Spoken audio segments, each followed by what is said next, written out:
No es lo mismo haber comido a las 8 de la mañana o lo que comemos a las 8 de la mañana o a las 10 de la noche. Depende de muchos factores: espacio, tiempo, contexto electromagnético. Existen muchos factores que hay que tener en cuenta. Nosotras somos pro de lo que es cenar temprano o cenar de día. A veces que la cultura choca, ¿no?, con la biología. Cenar tarde o cenar de noche es más una costumbre, es más una idiosincrasia que algo que realmente nos haga bien. A la biología no le importa mucho lo que la cultura diga, la biología manda. Y acá verdaderamente cenar temprano o cenar de día, vamos a explicar por qué para nosotras es tan importante. Repensando en voz alta es un podcast creado por dos médicas comprometidas en entender el origen profundo de la salud y la enfermedad. Pensamos juntas, dudamos, escuchamos y nos hacemos preguntas. No buscamos certezas, buscamos sentido. Bienvenidos a nuestro espacio. Hola a todos, bienvenidos al octavo episodio de Repensando en Voz Alta. Hoy vamos a hablar de algo y vamos a cuestionar algo que aprendimos en la facultad, que es el balance energético no es neutro a lo largo del día. ¿Qué quiere decir esto? No es lo mismo haber comido a las 8 de la mañana o lo que comemos a las 8 de la mañana o a las 10 de la noche. Depende de muchos factores: espacio, tiempo, contexto electromagnético. Entonces existen muchos factores que hay que tener en cuenta, como por ejemplo electrones, fotones, relojes circadianos, que están acoplados o no, que están en coherencia o no. Entonces, ¿qué es lo que le va a ocurrir a la mitocondria cuando le mandas un sustrato, algo para procesar energía, a una hora en la cual la mitocondria no estaba planificada para hacer eso? Entonces, eso es lo que vamos a tratar de mirar desde otro lado, no desde el lado bioquímico, como un ser, como tomando el cuerpo como si fuera un horno que procesa, le metes energía y genera energía. No es tan simple, hay que colocarlo en el tiempo, ¿no? Tal En el cual, y espacio. vamos a hablar un poco de las bases de por qué a nosotras somos tan pro de lo que es cenar temprano o cenar de día. Justamente lo que vamos a hablar es de esa sincronía que tiene que ver con nuestro ritmo circadiano. Hay un episodio completo que hablamos de eso y lo vamos a seguir hablando de manera circular porque es súper importante y es digamos, la base de lo que hablamos nosotras siempre. Nosotras somos pro de lo que es cenar temprano o cenar de día. A veces que la cultura choca, ¿no?, con la biología. Y esta es una de ellas, ¿no? Cenar tarde o cenar de noche es más una costumbre, es más una idiosincrasia que algo que realmente nos haga bien. Y Idiosincrasia bastante moderna, ¿no? Porque sí, no a nivel evolutivo, sino a nivel cultural bastante reciente. sí, y depende también de los países. Hay países que tienen por costumbre cenar temprano. Justo ayer atendí a una paciente de una madre alemana que cenan a las 7 de la tarde. Pero hay otras culturas como lugares de España que cenan a las 10 de la noche. Entonces, depende mucho, ¿no?, de que los países, las culturas, pero verdaderamente hay un choque, ¿no?, entre la biología y la cultura, donde tenemos que decir, la verdad que a la biología no le importa mucho lo que la cultura diga, la biología manda. Y acá verdaderamente cenar temprano o cenar de día, vamos a explicar por qué para nosotras es tan importante. Y aparte esto surgió de conversaciones que venimos teniendo con André a propósito de cómo muchos pacientes están en un cambio de metabolismo, alimentación o cambio de hábitos, pero se estancan a nivel de peso, de mejora, ¿no? De mejoría, vamos viendo resultados hasta cierto punto. Entonces, y ahí empezamos a analizar, los pacientes vienen y nos cuentan, hago todo bien, como bien, hago ejercicio, pero justamente no somos una máquina, no somos un horno, hay que ponerlo en contexto. Entonces, es por eso que queremos explicar un poquito más la asociación y el vínculo entre el ritmo circadiano y el metabolismo, mirándolo de un Basal. punto de vista más fino, claro. Entonces, si vemos la biofísica del tiempo, ¿no? Hablemos del reloj central, los relojes periféricos, ¿qué sincroniza el reloj del cuerpo, André? Claro, digamos que tenemos un reloj principal que está en el hipotálamo, que se llama núcleo supraquiasmático, que lo que recibe es, digamos, el principal estímulo que recibe es la luz y se va a guiar, por supuesto, por la luz del sol. y está íntimamente conectado con un grupo de células que están en nuestra retina que se llaman células ganglionares intrínsecamente fotosensibles, que tiene una abreviación IPRGCS. Estas células ganglionares fotosensibles que están en nuestra retina justamente tienen la característica de ser sensibles a una franja de luz que nosotros conocemos como luz azul. La luz azul del sol, la que existe cuando nos exponemos a la mañana al sol, es la que va a sincronizar nuestro reloj circadiano. Pero también tenemos luz azul predominante de nuestras pantallas, de la luz artificial de casa, y esta luz es la que le va a dar la información al núcleo supraquiasmático de que es de día. Entonces va a generar como una confusión en esta parte del hipotálamo, decodificando que es de día todo el tiempo si estamos en un ambiente interior con luz artificial o con pantallas. Claro, vale aclarar que estas células que expresan ese fotopigmento llamado melanopsina, que es sensible a una parte, una fracción del espectro completo de la luz solar, en la fracción entre 460 y 480 nanómetros, ¿no? Correcto. Eh, que esa fracción es de luz azul, detecta la luz azul del espectro completo. El sol, cuando él sube, ya va a expresar esa fracción del 460 a 480 nanómetros, incluido en todos los colores del espectro, de la luz que conforman la luz visible. En cambio, en la noche tenemos, en realidad en las pantallas, todas las pantallas, predomina específicamente ese rango, 460 a 480 nanómetros. Es como que extrayéramos esa franjita de luz azul, pero la pusiéramos sola, sin todos los beneficios, por ejemplo, del infrarrojo, del sol y la luz visible completa, ¿no? Entonces, esa parte azul es la que va a estar mandando, esa parte azul del espectro de las pantallas o de la luz artificial, va a estar mandando la orden, la señal al núcleo supraquiasmático, que lo va a censar como si fuera de día, tal cual vos dijiste, ¿no? ¿Y qué es lo que pasa? Estamos hablando de, cuando hablamos del hipotálamo, del núcleo supraquiasmático, digamos, el reloj biológico principal, pero después Central. hay también relojes secundarios. Como hoy estamos hablando de lo que es alimentación en horarios que no son biológicos o alimentación de noche, tenemos que tener en cuenta que también hay relojes periféricos en el tubo digestivo, Y esos también son que regulados por luz. no son regulados por la luz, sino que son regulados por el alimento que entra.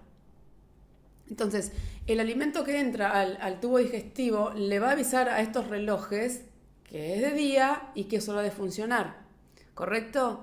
Entonces, ¿qué pasa, por ejemplo, si amaneció, yo estoy afuera al sol y llega el mediodía y yo todavía no comí?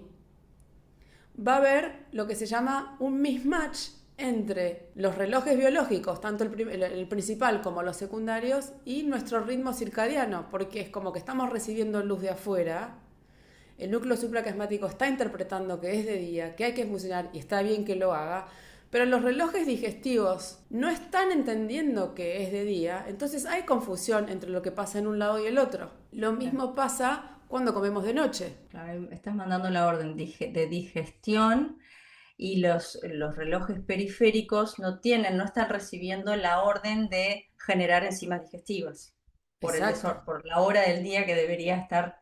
¿Qué tendría que estar ocurriendo en la naturaleza, por ejemplo? La Para poner naturaleza a la noche, la noche marca el inicio del programa de reposo y reparación. Entonces no tendríamos que estar ejerciendo ninguna función más que esa. Y mucho menos estar digiriendo, nada. no se están generando enzimas digestivas. No hay orden para esa digestión. Claro, entonces, ¿qué pasa con esto de comer de noche? Este desacople que hay entre los relojes biológicos y el ritmo circadiano, como estamos explicando ahora, hace que la mitocondria se cargue de especies reactivas de oxígeno. ¿Por Porque qué? pierde la eficiencia de la cadena, ¿no? ¿Verdad? Le estás dando mucho Exacto. sustrato a una hora que no está preparada para llevar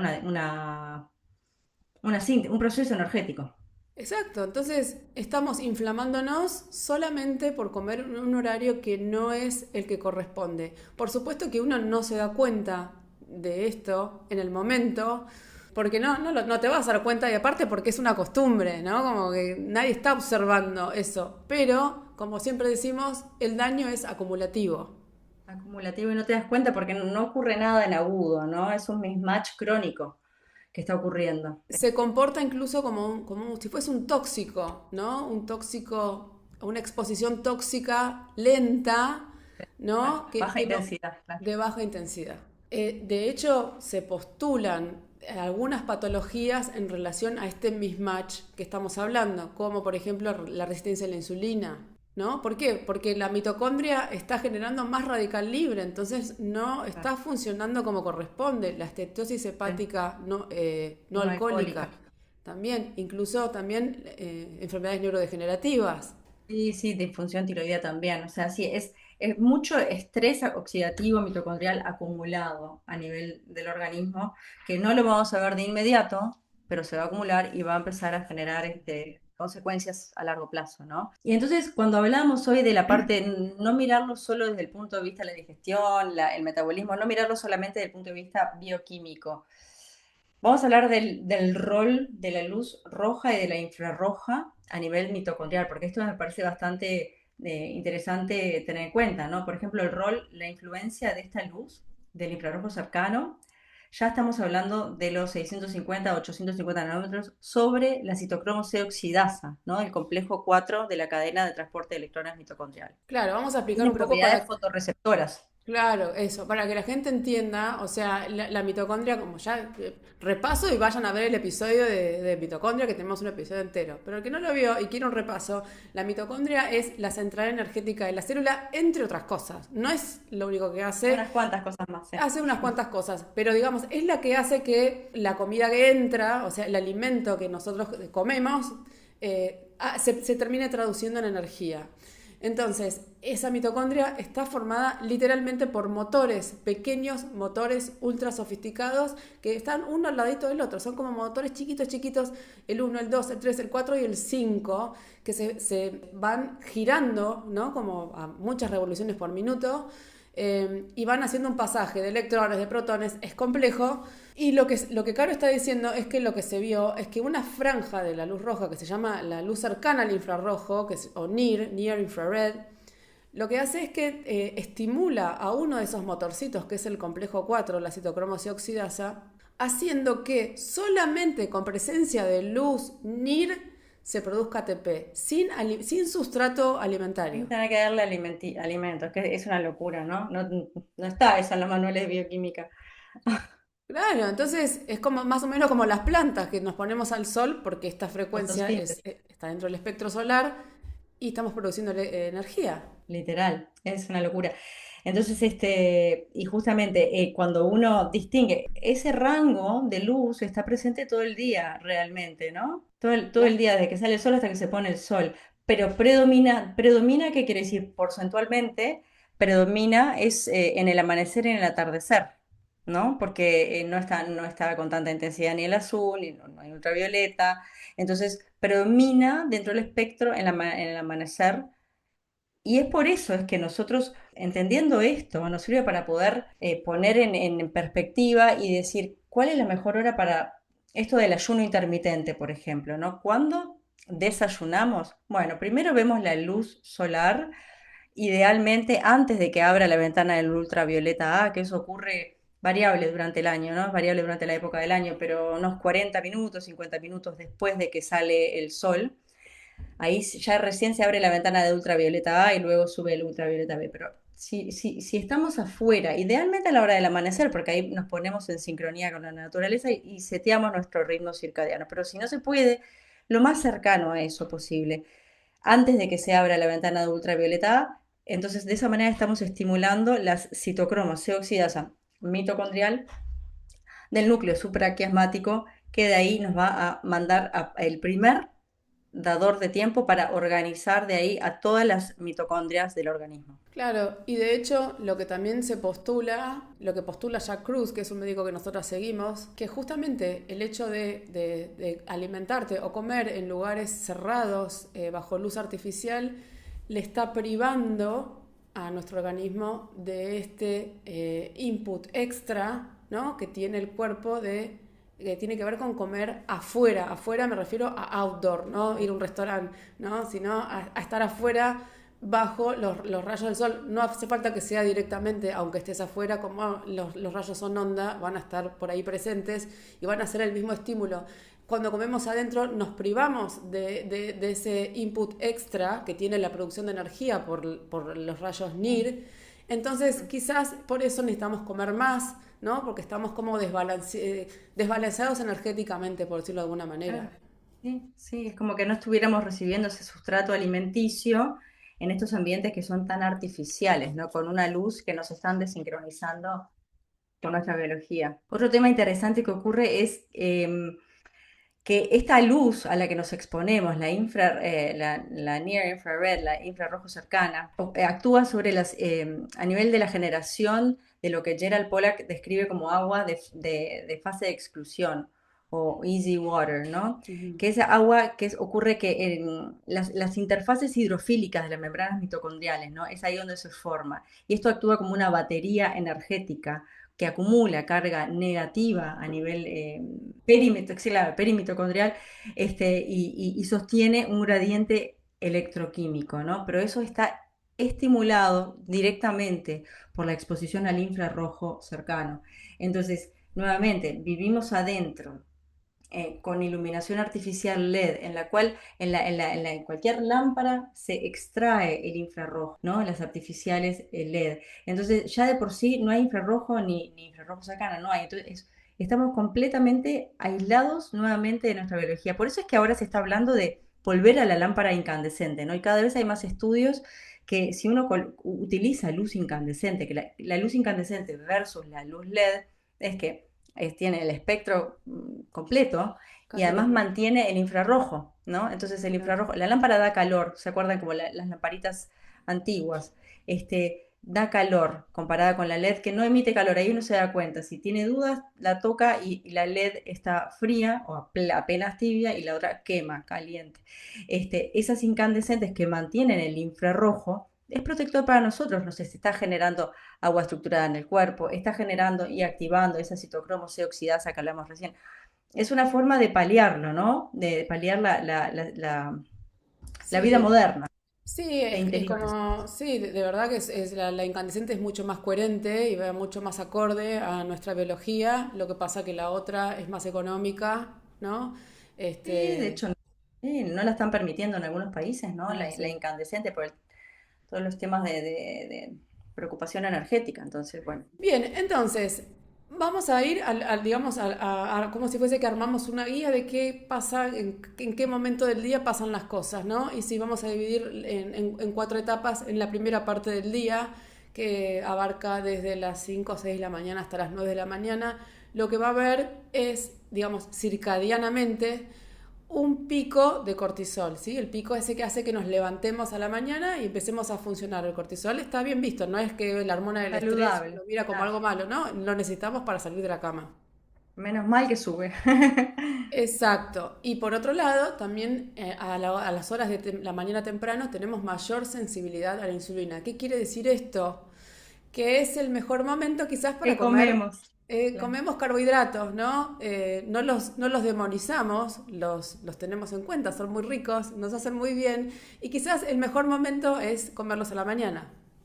Claramente por la mayor sensibilidad. Hay personas que tienen sensibilidad a la insulina naturalmente, ¿no? Pero aún así, teniéndola, hay mayor sensibilidad en la mañana. Entonces, se transforma el mejor momento del día para comer carbohidratos, ¿no? O sea, Y ¿cuál sería qué desperdicio, Caro, ¿no? Porque si este es el momento de mayor sensibilidad a la insulina y uno hace un ayuno intermitente donde no desayuna, te estás perdiendo un momento de hormonal que es muy lindo para poder comer. En cambio, si pudiésemos correr el ayuno intermitente salteando la cena, sería más fisiológico. Luego tenemos la segunda ventana del día, que es entre las 12 y las 15, que es el mediodía. Este mediodía es el mejor momento para hacer la comida más importante del día. ¿Por qué? Porque es el momento donde hay un pico de la secreción de ácidos biliares, con lo cual vamos a digestir mejor, una termogénesis muy importante y la máxima actividad de nuestras enzimas digestivas. Entonces, el mejor momento para comer es al mediodía, que encima, si hablamos de crononutrición de precisión, es el momento donde los VA y los VB están en su máximo esplendor, y eso también va a ser un efecto parecido al que hacían los rayos NIR sobre el complejo 4 de la citocromosis oxidasa. Van a ser un efecto parecido en los primeros complejos de la mitocondria, que es en el 1 y el 2, van a hacer que funcionen mejor y que podamos metabolizar mejor la comida. Eso siempre y cuando usando la luz solar, ¿no? Exacto, siempre y cuando. Aprovechando el efecto lumínico natural del sol.